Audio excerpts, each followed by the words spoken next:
breakfast puppies? This podcast contains adult language and content and is meant for mature audiences. Listener discretion is advised. You are listening to the Glitterbois.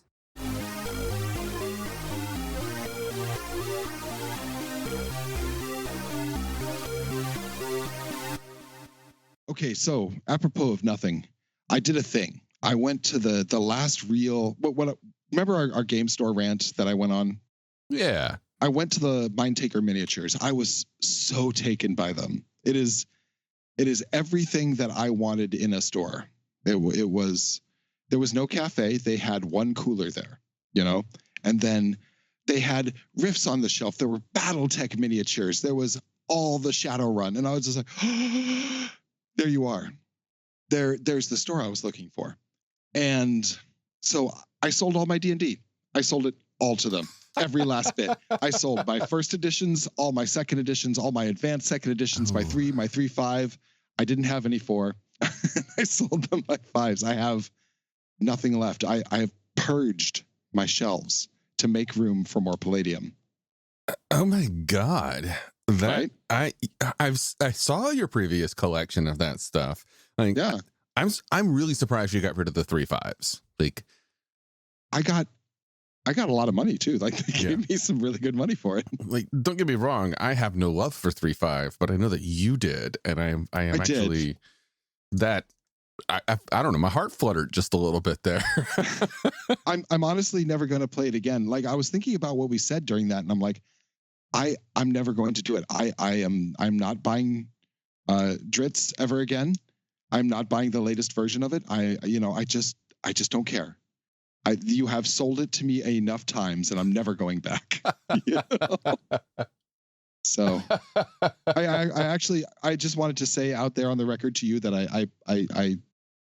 I put my money, and more importantly, my books where my mouth was, and I have spurned it in favor of better games. Speaking of better games, let's talk about one now. Yes, let's talk about one that I don't think you currently own it. I know I'd love. Oh wait, did you buy a copy? Of course I bought a copy. We only buy copies of games that we talk about here on the Glitterbois podcast as we invite. No, I mean, no shame if you were not able to. I'm just saying this one can be hard to get, and it took me a while to track down the ones that came before it. Today we are talking about Rift's Manhunter, the first and until a few years ago only licensed Rift's product or book ever to be made before Savage Worlds happened. So, dear listener, we have to tell you that this is the second time we've recorded this. The first time we had some problems. So we've been sitting on this going, do we want to go back? Because it was good. We're good. like, do we want to go back? Yeah. We ultimately ended up, it was a fantastic session. We had a fun time talking about it. The audio, something weird happened, didn't meet my standards. My standards are pretty exacting. I'm not quite a perfectionist, but it can't be good enough finished. So I gotta be proud of my work, and I just couldn't fix that sound, and it was all on my end. I apologize, but you know what? Since then, I've learned so much more about this product that I'm ready to talk much more detailed about it. This was a storied product that apparently didn't have enough stories about it because I had never heard of it before a couple years ago. Yeah, it's Sourcebook 0. Yeah, I'm not sure where that naming comes from because this didn't come out until 94, I think. Yeah, first printing in 1994, December. Phase World, Wormwood, those were already out by that point, but everybody for some reason in the community refers to this as Dimension Book 0, which because it's a dimension book. Like the rest of them have, World Book 1, Dimension Book 2, Phase World, World Book 3. Like there's none of that. I think maybe the process was started first. Maybe they talked with Myrmidon way back in the day, and he keeps saying how small of a company it is. Yeah. Maybe it just took him a long time. Well, whatever the history of its creation is, the talk is They talk a bit about it at the beginning of the book. Let's at least dive into the history of the source material.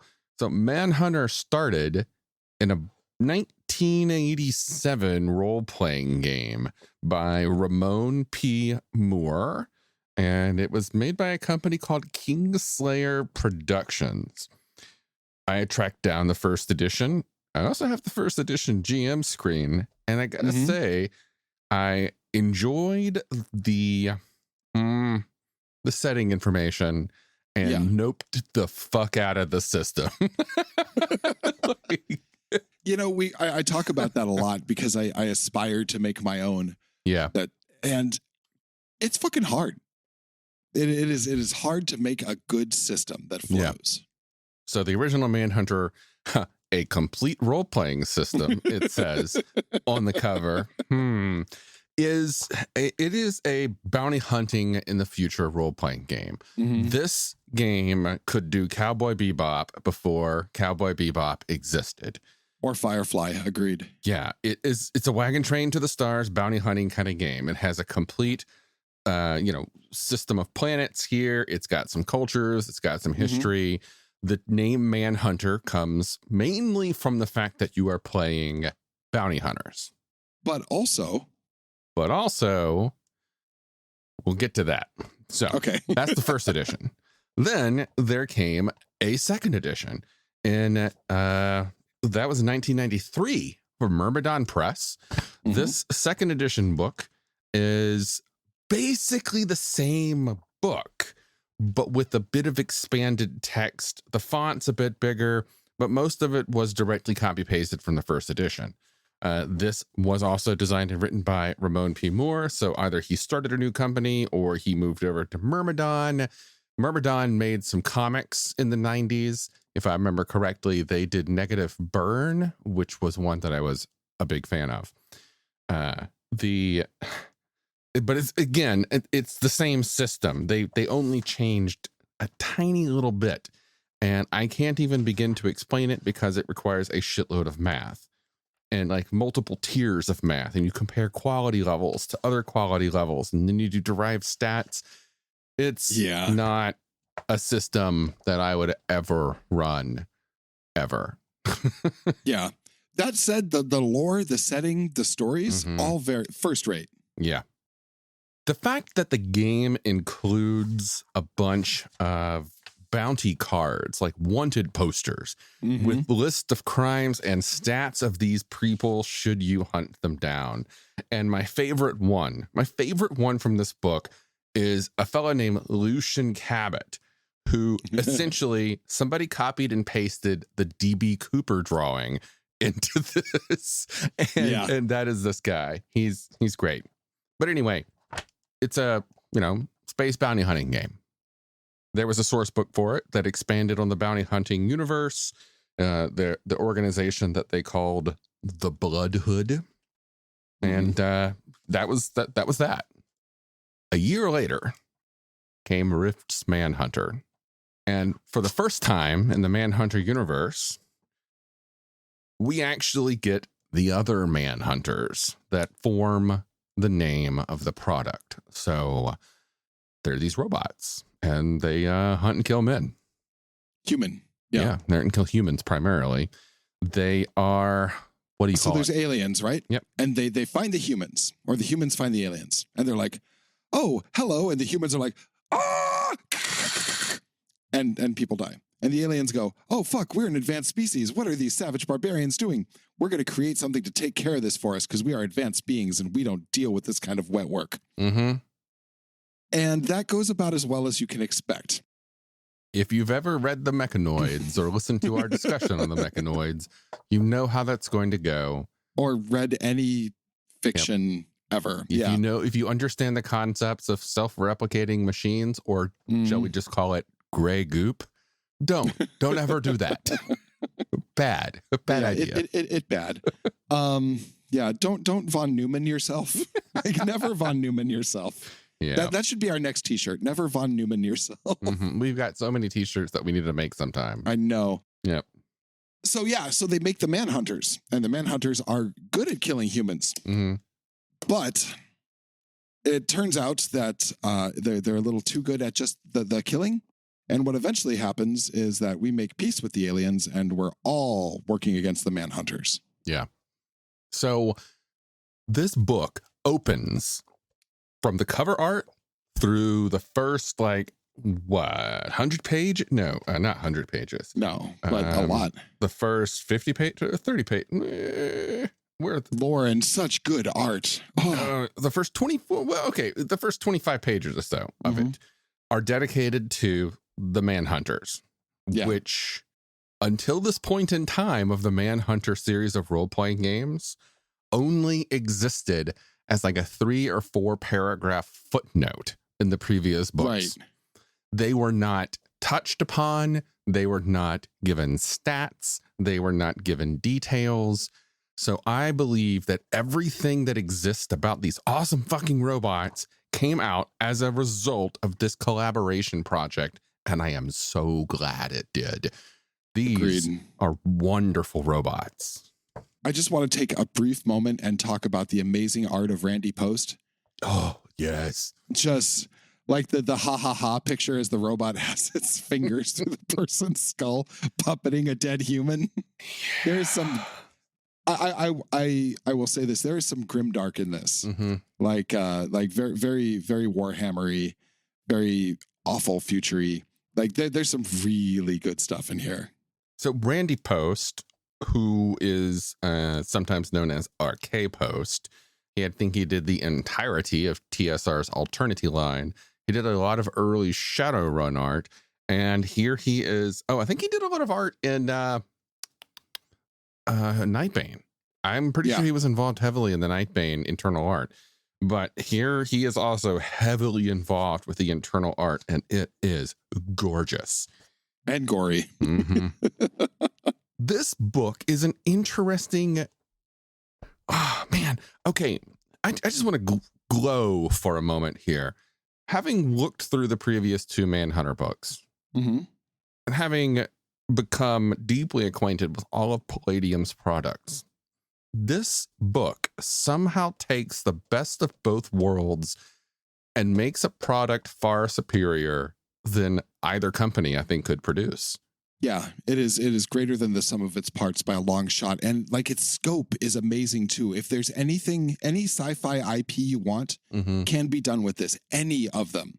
The formatting, the layout, the headings, the indexes, the tables of content, the character sheets, the presentation of the OCCs and the races.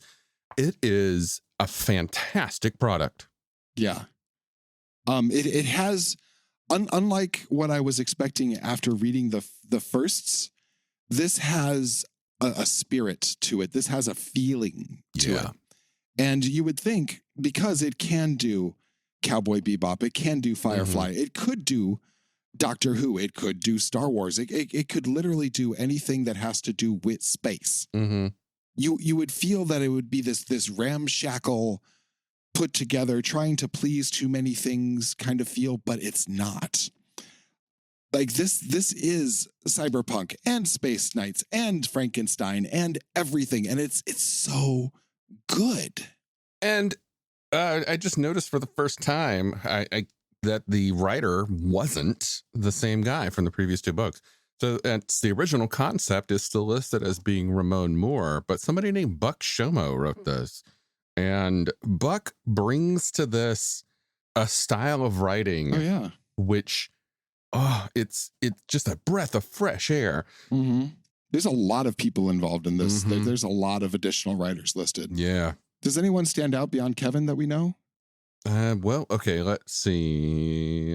Just a quick scan over. Valent, Boysted, Cloyd. Yeah, the Cranston. only name I don't know any of them. Randy Post. That's the only name, and he's in the interior art. Yep. I don't know if I've given enough a description of what this game is. This is a space bounty hunting game, and I still never, to this day, I don't quite understand our species' obsession with a glorification of bounty hunters. Like, people love Boba Fett more than any other character from Star Wars because he's the sweet bounty hunter.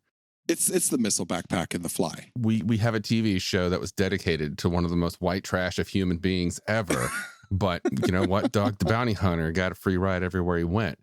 It's Cowboy Bebop is there. Bounty hunting for some reason is considered like a sweet, cool thing for people to do. It's the most dangerous game. Well, guess what? Now we've got the best role-playing game possible for you to do that. You know, I'm as we're talking, I'm thinking about the other things this can do in its head. If you're a fan of John Ringo, this could do the Porcelain Wars. If you are a fan of what is it with Rutger Hauer and the Sim Humans, Blade Runner, remade it. Blade Runner. This would do Blade Runner so well. They're simulated humans. Yep. There is so much that can be done here. Yeah, you could do the alien. Well, not so much with the aliens, because honestly, most of the aliens in this are well thought out. But the corporation sending explorers and miners out into space definitely fits in here. All you need is to write yourself up a monster and you have Alien. Yeah, that's true. Yeah, because it is about corporations in space, evil corporations in space. Yeah. Well, okay, here's what you get from this book. First off, you get a whole bunch of details about how to make this work in the Rifts universe. Yes. And I'll be straight with you. If I were to run this, I just wouldn't use the Rifts. I don't think it needs them. Like the Rifts are cool. But I would love to see this fight against the mechanoids. Yeah. But the setting itself is rich enough that I don't think it needs the Rifts. No. Yeah. You have 50 years of pop culture sci-fi that is your universe. So you have all these robots. You have the war robots. You have the battle robots. You have the defender robots. You have the scavenger robots. You have the human-looking robots. You have the one that looks robot. like it's pooping. And you have the predator robot. Everything. You got everything you need here. Then you've got races. There are 1, 2, 3, 4, 5, 6, 7, 8, 9, 10, 13 races here. They run from A to U in their alphabetizing. They are quite interesting. You have one of the best single page presentation of all of the races and their modifiers that I've ever seen. Would that be page 26? Page 26 is wonderful. I'm looking at it right now. Anyone who has ever written a game or brought a game up to a new edition, I want you to look at page 26 of Manhunter, Palladium's Manhunter, Book 0. It tells you everything that you need to know about each of the races, all of their stats, and all of their bonuses. Doesn't tell you any of the history. If you want that, read forward. But all of the numbers you need are right there, presented 100% in a consumable, understandable way. Yeah, it's beautiful. Yep. You have a whole bunch of OCCs, occupational character classes, that follow. And the text of each OCC, including its skills, each one could fit on a single page. Yeah. Can I say briefly that I have had long discussions about how important swordsmanship is in space? And it's the first fucking class. It's so important. Okay, so it's hard to move mass, right? It's hard to move mass. It's expensive to move mass. And you don't want some fucking space marine poking holes in it and letting out all the breathable. So in boarding actions, in places with small corridors, it is so important to have a guy with a sharpened stick. Yeah. If you also agree with this, dear listener, I recommend that you check out a book called Artifact Space by Miles Cameron. The main character of it is like an ensign on a gigantic space cruiser, and she's a swordsman. And they go through sword drills, and they talk about the same theme, how it's all about you have to be able to repel attackers. People aren't going to board your ship unless they want to take it. And if they want to take it, they want to take it intact. And if they do so, they're bringing swords. Okay, let's have that one more time because that sounds way up my bailiwick and I'm going to read it tonight. So that was Artifact Space by Miles Cameron. It is a fantastic read. It is in some ways Horatio Hornblower in space with a female protagonist. That's fine. That's fine. I love Honor Harrington, which is very similar. Yeah. It's a little bit more edgy in that there's, delves into social politics and whatnot. So if that doesn't bother you, check it out. Not even a little. 100% fantastic book. And the first character class here is the Bloodletter, and they are a swordsman in space. Yes. It's so important. It's so important. Then you've got the cannibal, who are like convict mercs. All of these character classes have fascinating names: bloodletter, cannibal, charlatan. The charlatan. I love this. Just a scam artist. I like that. Like, the most dedicated badass of the badasses are called choir boys. Yeah. Drive jocks, floaters, integrity guard, boring, justice ranger, martial dragon, and where's my favorite one? The nuke. Yeah. I love that picture so much. She just looks like, yes, explosion. Yeah. Oh God, I love this class. I love this book. Sorry, I just had a moment. It's this great game. It's really good. So we should go over more parts of the book. Okay. We got character classes, of which you have 1, 2, 3, 4, 5, 6, 7, 8, 9, 10, 11, 12, 13, 14, 15, 16, 17, 18. 18 goddamn character classes. How many pages are these character classes taking up? Page I'm in doubles. Z is page 658. Yeah. So 33 pages 59. of 33 pages dedicated to that many character classes. And then the experience. Yeah. You've got new skills, and you've got a massive dump on the universe. Yeah. Mostly the rest of it.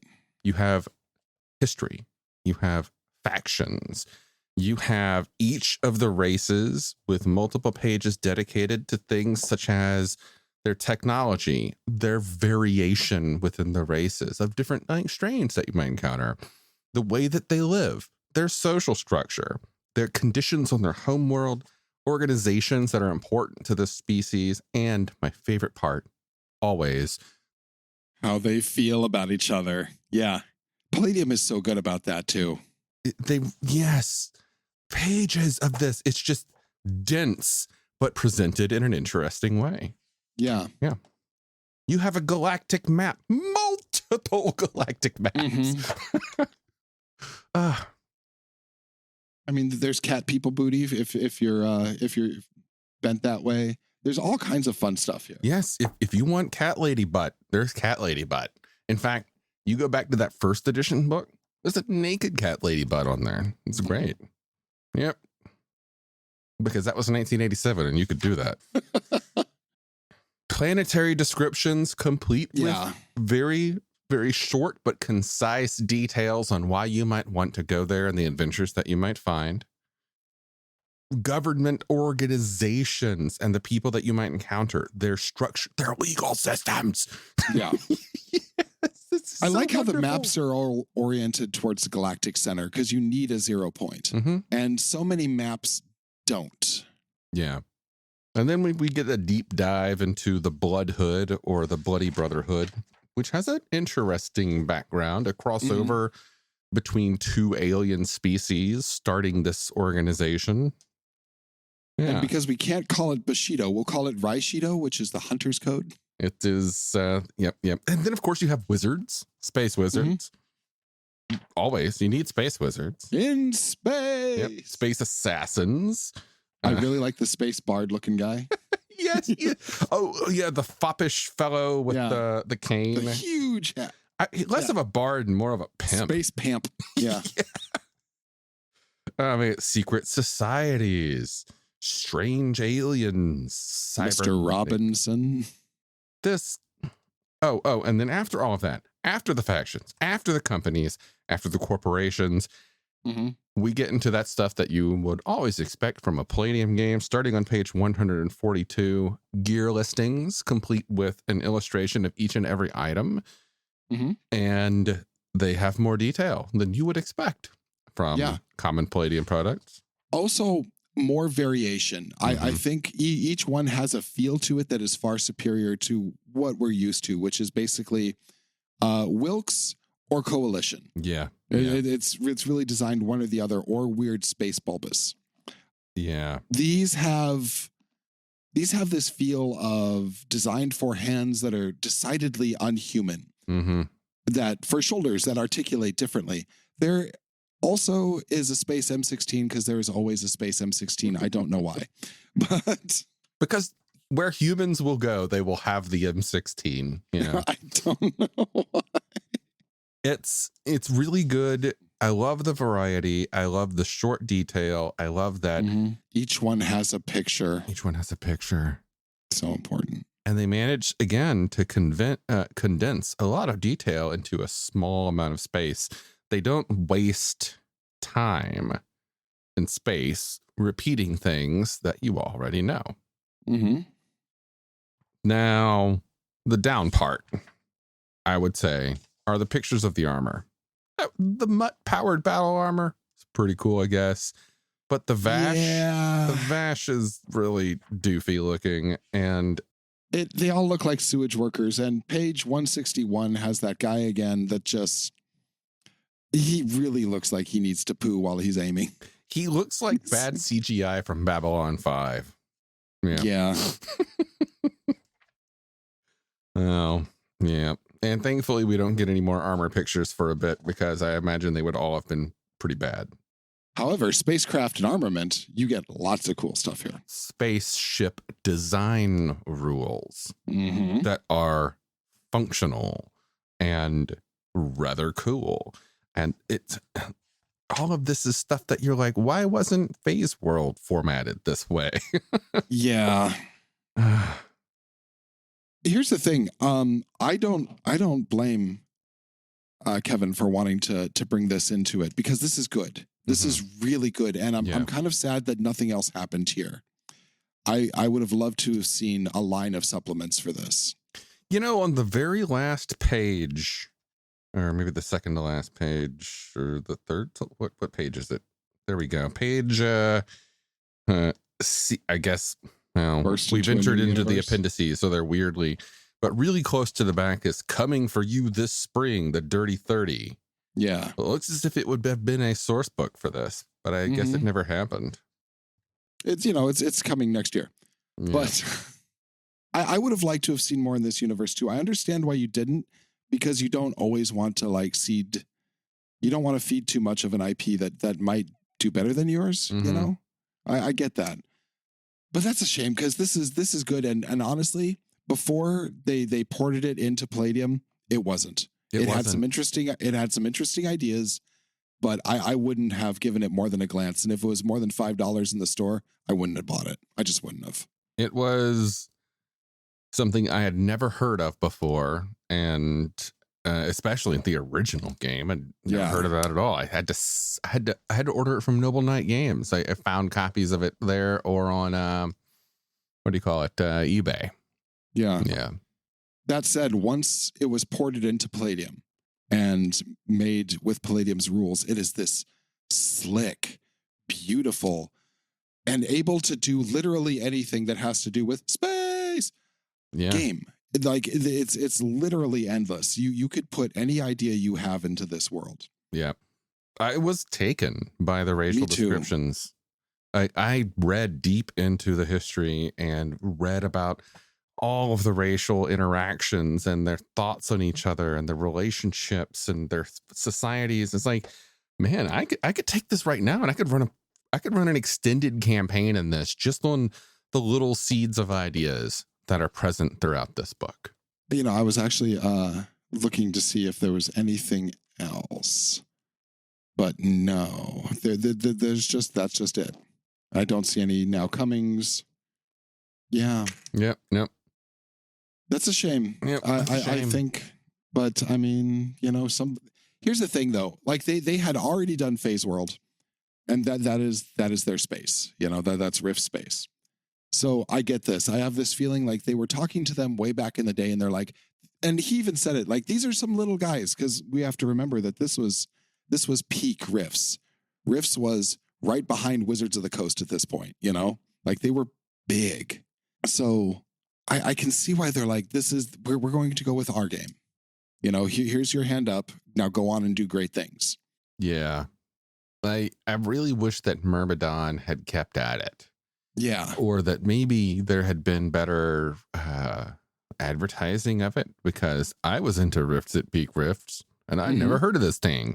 Yeah. Like, I didn't know it existed until the last few years. And then that's a shame. This book, Yeah. this deserved more. Here's a thought. I would say, with the exception of Doctor Who, which you could bring into this, but you'd have to do a little more writing. Think of a space property you couldn't play here. That's popularized. I can't either. This covers everything. Yeah.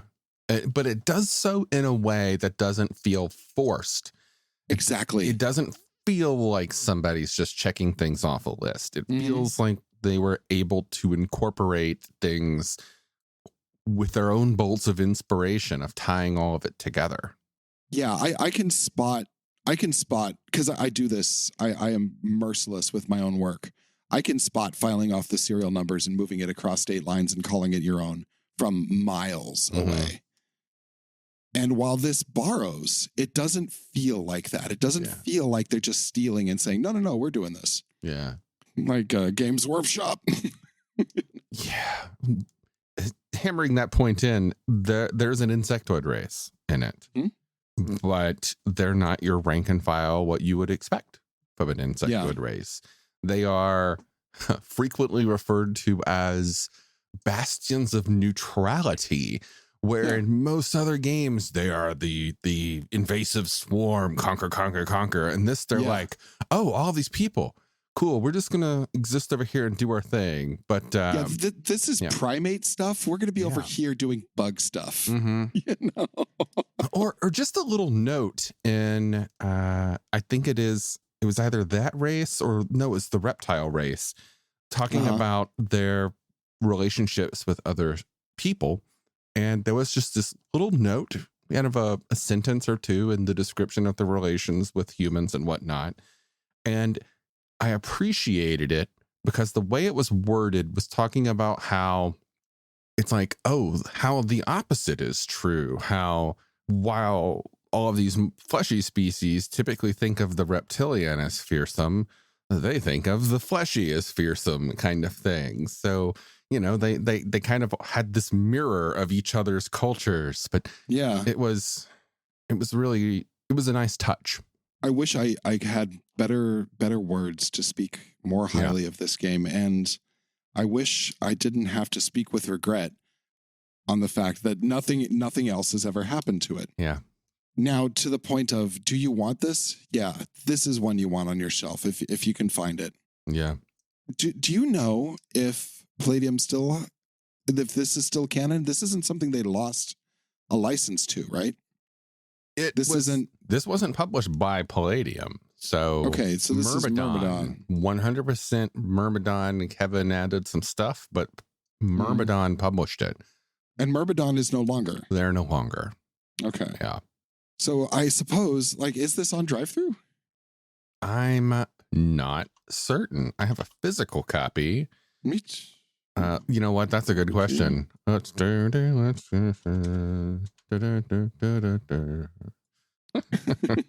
doing the same. Manhunter, Bounty Hunters, and the Clement Center. Yeah, sadly it is not. The only Rift's Manhunter that is on there is the Rift's Coalition Manhunter source book. Yeah. Yep.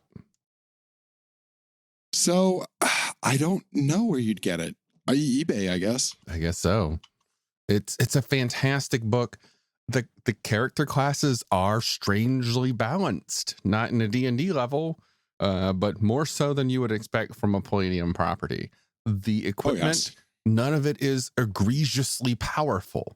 The creatures are not heinous. Everything, you look at this and you're like, man, these are people that really understood the Palladium rules when they were making a licensed game using its system.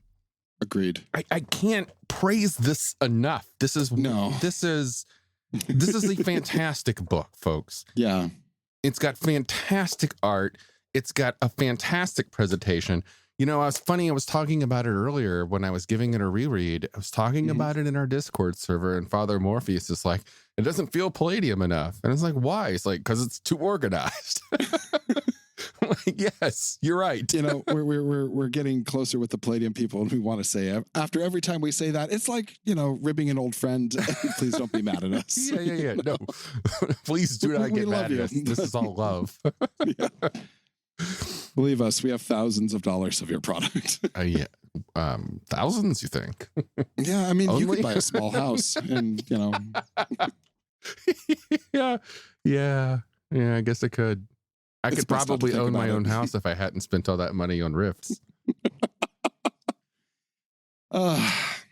So this might be hard for you to get, but if you can get your dirty little hands on a copy, Mm-hmm. I highly recommend doing it. I second that.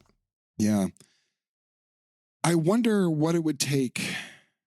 I wonder who owns the rights. Like at the end of the day, someone has it. Whoever it's, you know, whatever happened to it.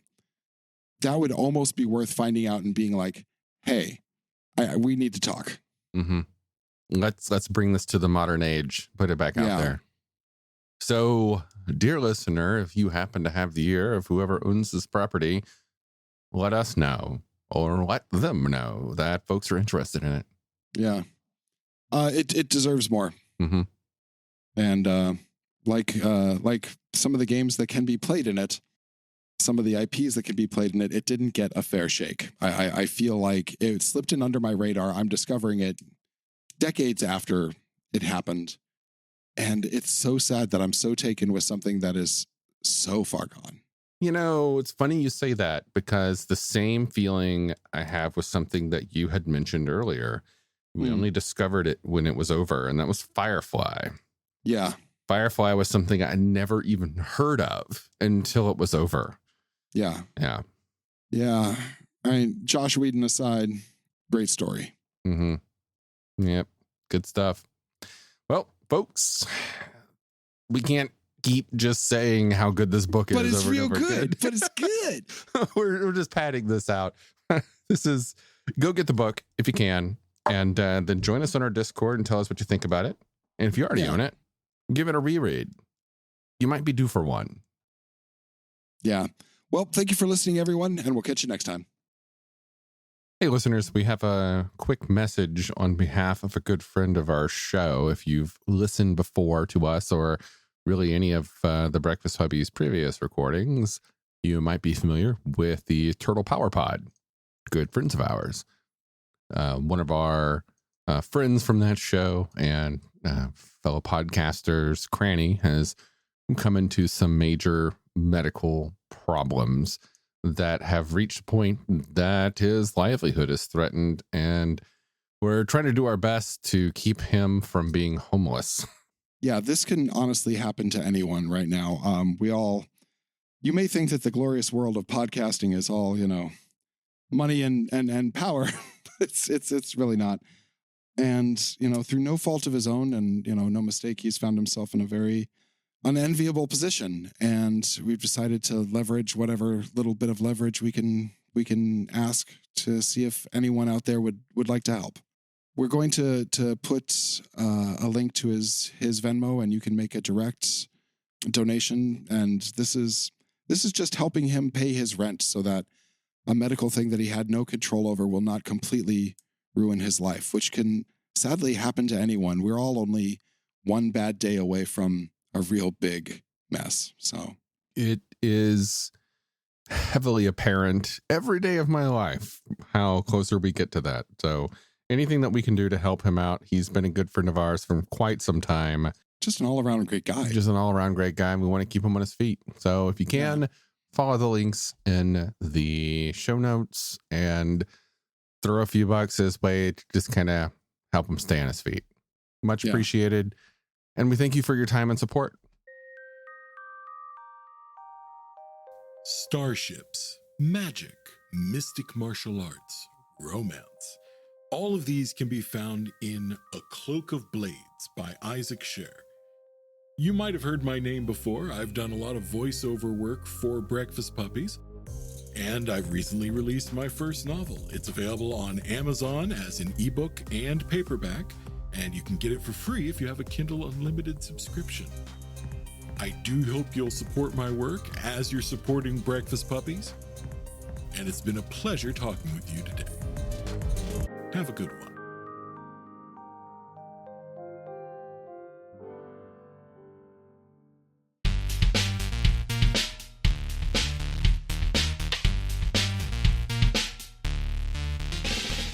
You've been listening to The Glitterbois, a Palladium Books fan podcast. Glitterbois, Rifts, the Megaverse, and all other such topics are the property of Kevin Siembieda and Palladium Books. Please buy all their stuff and help keep them in print and making more games. You can order directly at palladiumbooks.com, and their entire catalog is available digitally at Drive-Thru RPG as well. Our opening music is 8-Bit Bass and Lead by Furby Guy from freesound.org. This closing music is Caravana by Philip Gross, available at freemusicarchive.org. All sound effects used are self-made or acquired via Creative Commons Zero license. If you like what you have heard, find us on Twitter and Facebook as The Glitterbois. That's BOIS. And check us out online at breakfastpuppies.com/glitterboys. And also join us on the Breakfast Puppies Network Discord at breakfastpuppies.com/discord. And if you want to help us out, please spread the word and help us build a community. Thanks again for listening. We'll catch you next time.